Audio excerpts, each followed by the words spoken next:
Assalamualaikum warahmatullahi wabarakatuh. Bertemu lagi di channel Fatur Edukasi.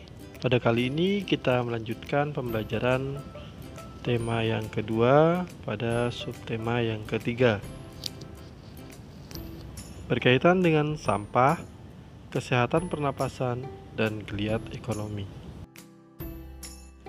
Jangan lupa sebelum mulai belajar, silakan berdoa terlebih dahulu agar nanti apa yang disampaikan dapat memberikan manfaat bagi kita semua. Serta silakan klik like, komen, dan subscribe, dan silakan share video ini sebanyak-banyaknya agar memberikan manfaat bagi teman-teman kalian yang sedang belajar dari rumah. Berkaitan dengan menjaga kesehatan organ pernapasan, banyak sekali ragam cara yang dapat digunakan untuk menjaga kesehatan organ pernapasan. Namun, tanpa disadari, ternyata dalam lingkungan kita sehari-hari terdapat hal-hal yang ternyata bisa mengganggu pernapasan itu sendiri, mengganggu organ pernapasan secara umum untuk diri sendiri maupun masyarakat yang berada di sekitar, yaitu berkaitan dengan sampah. Ketika melakukan sebuah penelitian tentang apa pencemaran udara paling dekat dengan kita, ternyata sampah adalah salah satunya. Ketika membicarakan pencemaran udara, banyak orang akan langsung menghubungkan dengan gas buang kendaraan atau asap pabrik.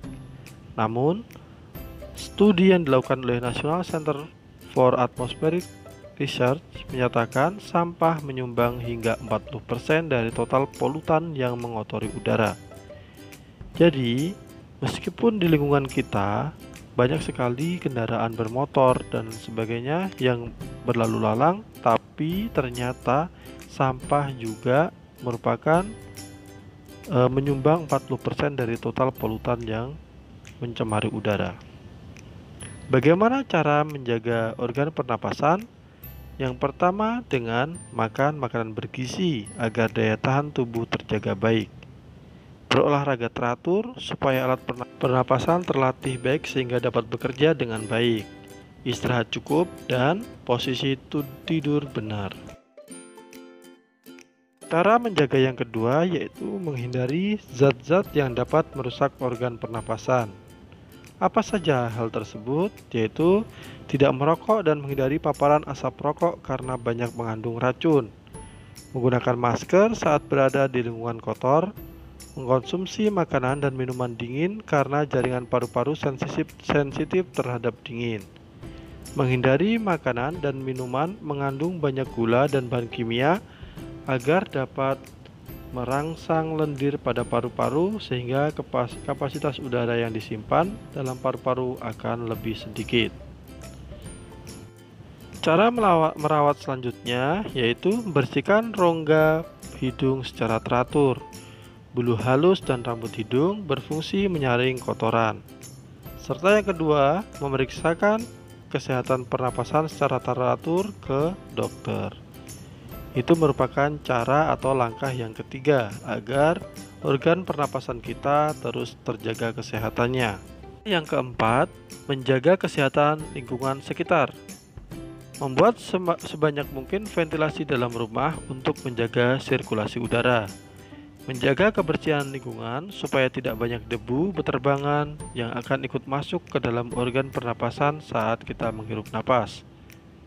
Membuat udara bersih di lingkungan sekitar rumah dengan menanam banyak tumbuhan hijau, serta mencegah ruangan lembab karena virus dan bakteri mudah berkembang di ruangan dengan kelembapan tinggi.